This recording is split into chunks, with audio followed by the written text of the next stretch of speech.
the laptops.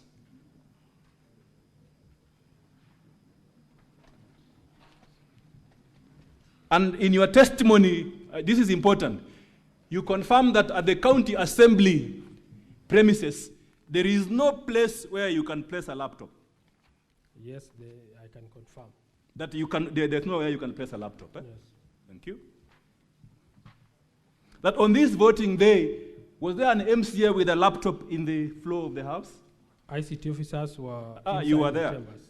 I wasn't there. You are not there? in the chambers. So you can't tell. If you can't tell, I'll move on. I can't tell.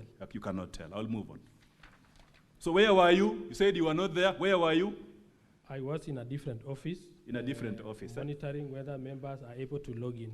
Members are able to log in. Eh? Yes. Second question, before I go to the third question. These laptops, as the ICT person, have you confirmed that they are all functional? Yes, I did. They are functional. Yes. There is no MCA who does not have a functioning laptop. Software is updated, everything is okay, it works very well. I can confirm that some members are not even working with those laptops. They don't use the laptops, eh? They use their phones. They use their phones.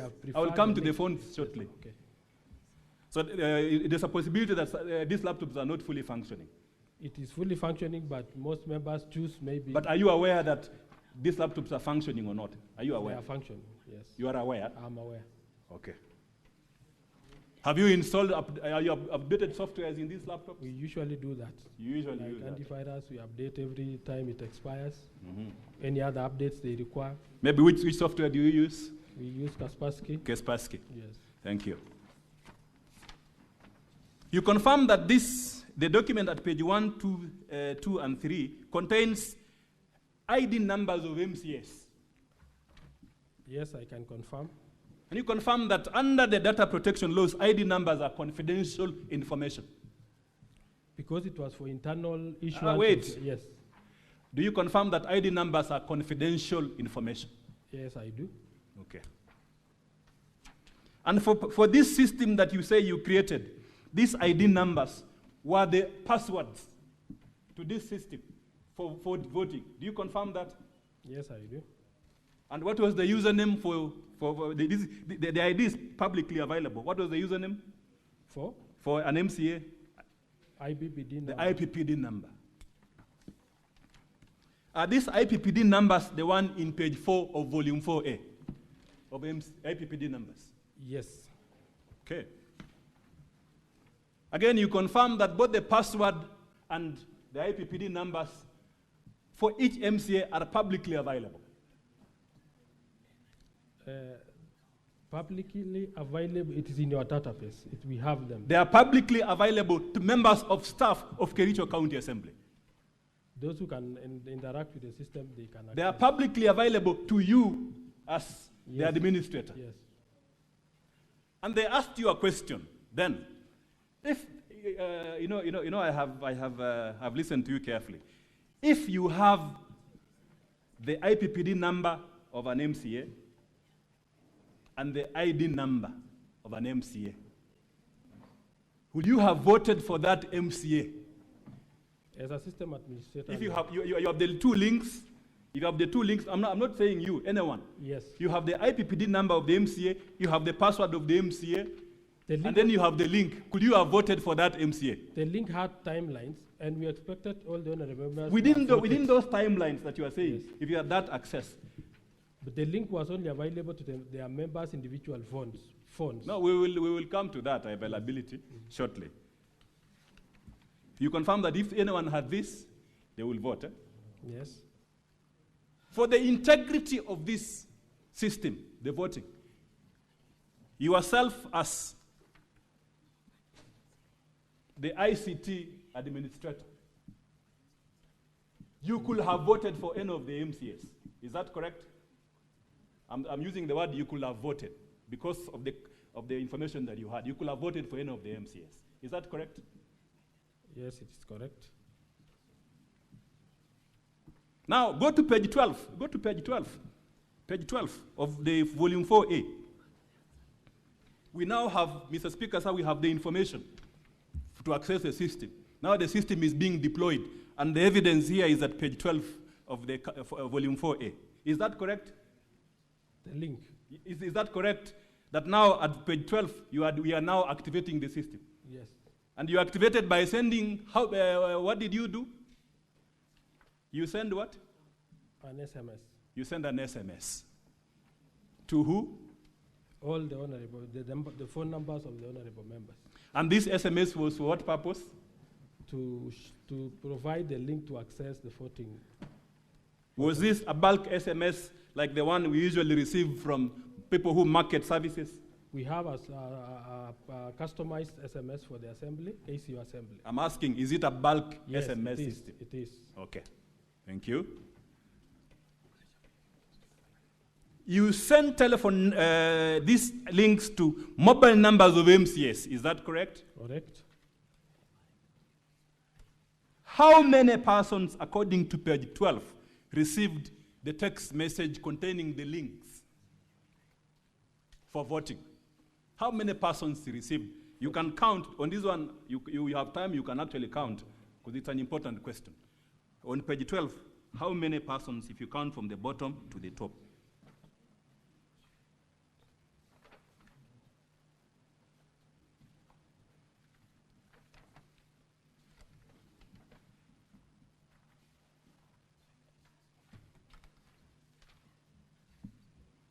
Eight. 48. And how many members of the county assembly are there? 47. 47. Who was the 48th person that received a link to vote? Me as the system administrator. You received a link to vote as a system administrator. To confirm whether the link was opening. I actually added myself there intentionally to make sure the link I'm forwarding can connect to the link. Help me understand this. You're already the administrator. Yes. You have all these full rights Yes. to access the system. Yes. Right? Why would you need a link? To confirm whether the message I sent is really, the link attached to that message is really working. But you had access to the system anyway. Yes. As the administrator. Anytime Yes. you had access to the system. Let's focus on these 4 MCAs. Let's focus on them throughout. We'll focus on them. Because ultimately, I'm going to finish with an important observation and a question. Did these 4 MCAs also receive a link to vote? And who are they that that have disputed? Who are these 4 MCAs that have disputed they never voted? And but instead someone voted for them. Who are they? Honorable Pasuben. Honorable? Hilary Pasuben. Honorable Hilary? Pasuben. Honorable, what is full name? Hilary Kibet Pasuben. He is the one that appears at page 27, volume 4A, that's 27, right? Page 27, volume 4A. Is that correct? Let me confirm. Yeah, go to volume 4A Yes. at page 27. Yes. You are saying these are his results, that he voted yes? Yes. Okay. And then the next MCA is who? Amos Birir. Amos? Birir. Birir. What is his full name? Amos Birir Kimutai. Then the third MCA? Martin Cheriot Kiplangat. And who is the fourth MCA? Etna Chepkuri Etna Tanui. Okay. This is very important. Were they are you aware if their telephone numbers were linked to the laptops? Linked to? Yeah, their telephones were linked to the laptops, or they were operating it they were operating the voting from their phones. Because there are instances where I can link my phone to the laptop, then I operate it from there. There are instances where I just need to use my phone, which has internet access. Yes. So which is which? I was not in the chambers. I can't confirm. You cannot confirm. Huh? Yes. And but you are an important witness in this Senate. Okay.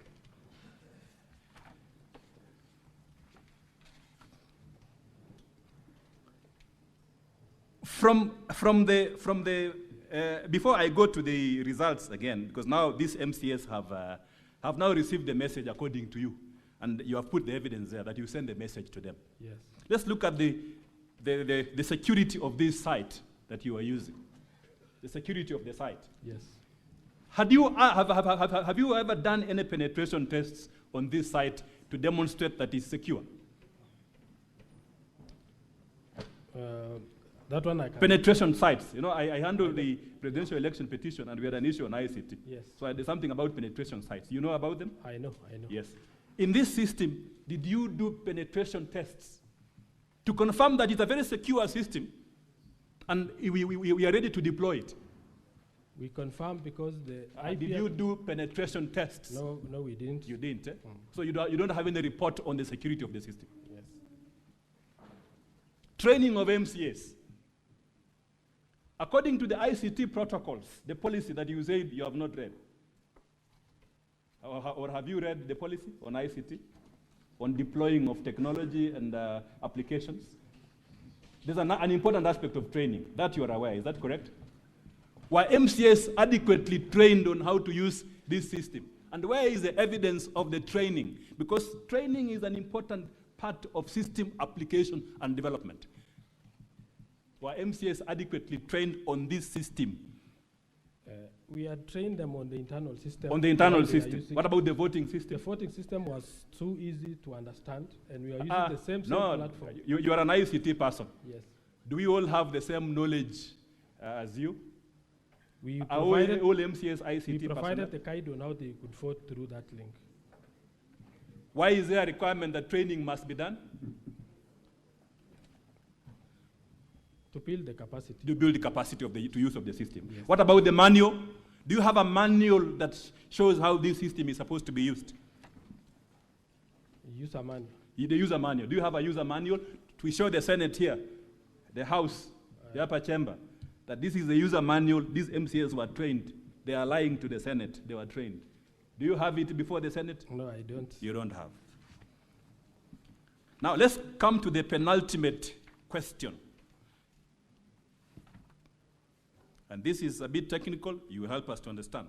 At page 13, Mr. Speaker, sir, to page 17 of volume 4A. This is the penultimate question, and it will tell you where the fraud is.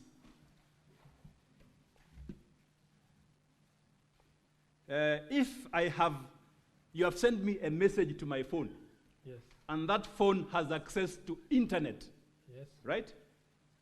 Then I was expected to vote using the phone. yes, Is there Wi-Fi in the county assembly? yes, we have. Are you aware whether the speaker made arrangement, had informed members that they are going to use the phone, that they are going to use electronic voting, so that all of them carry their phone to their chambers? Are you aware? If you're not aware, we'll move on. The standing orders dictates that. Are you aware that at some point some MCAs stood up on division and say, we are standing up, and they made the requisite majority, and therefore the speaker ought not to have used electronic voting? Are you aware of that? I'm not aware. You are not aware. So let's come back to what you are aware. When you send me a link to a phone, and that phone is internet-based, Yes. I can actually vote. Eh? Yes. What if the phone does not have internet? We have the internet in the assembly. Okay, are there phones which are not internet-based? Is Mulikamwizi internet-based? No. It's not, no, right? Yes. Now, when I vote, when I actually vote, and Mr. Speaker, sir, this is the only evidence that someone voted. When I actually vote, my phone has a unique address, a digital footprint, which is only unique to me, just like the thumb, my thumbprint, only unique to me in this world. Yes.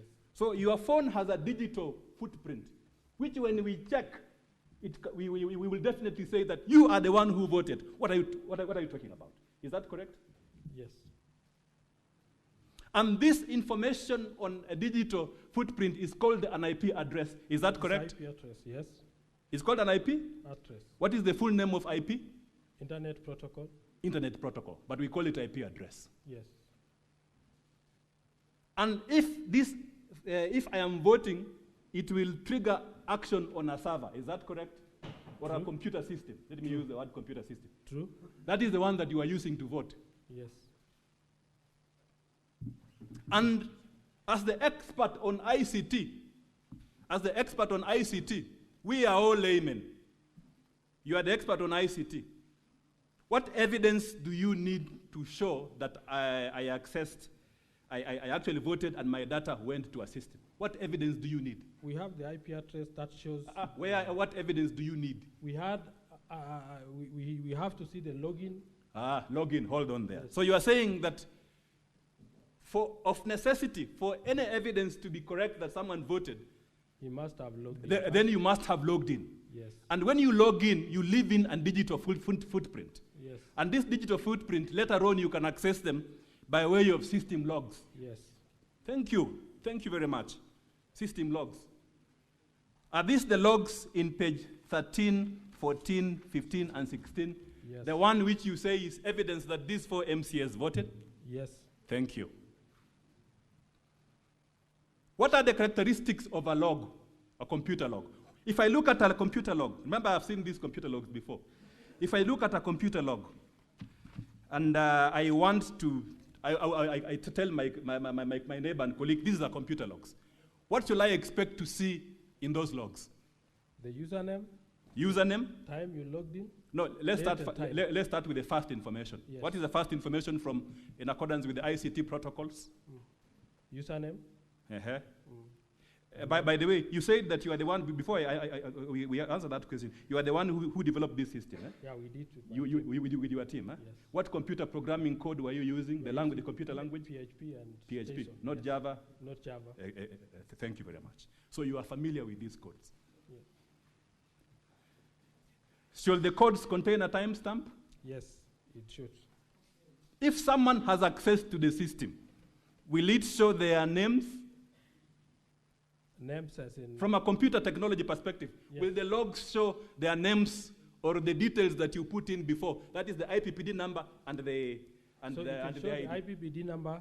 IPPD number only, not the password, right? Not the password. Not the password, yes. The IPPD number. Yes. Is the IPPD number in this?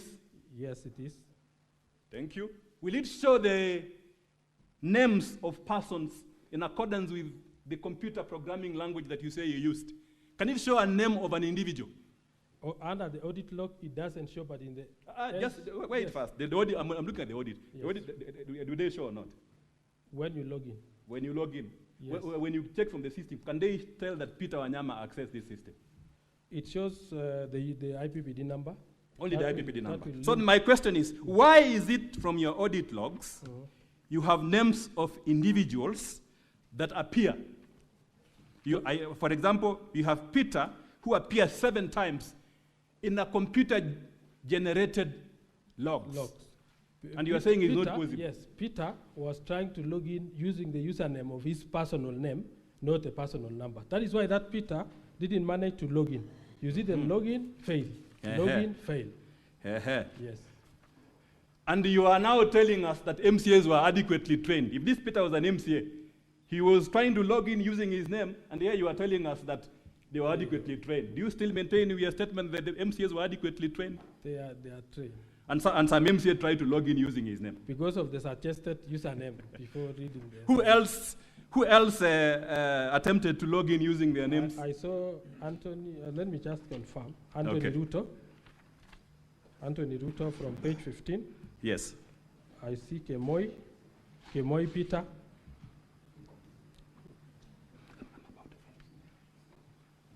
As we finish my time, just my time, I want to ask you these questions as I finish.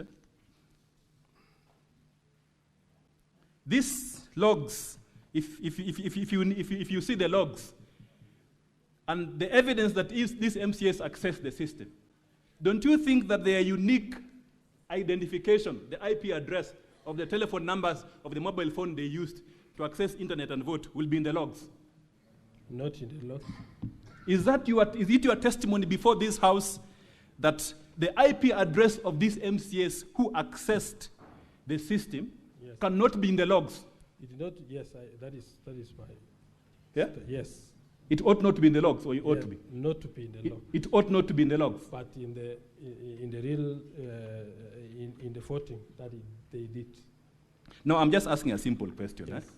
If I have accessed this system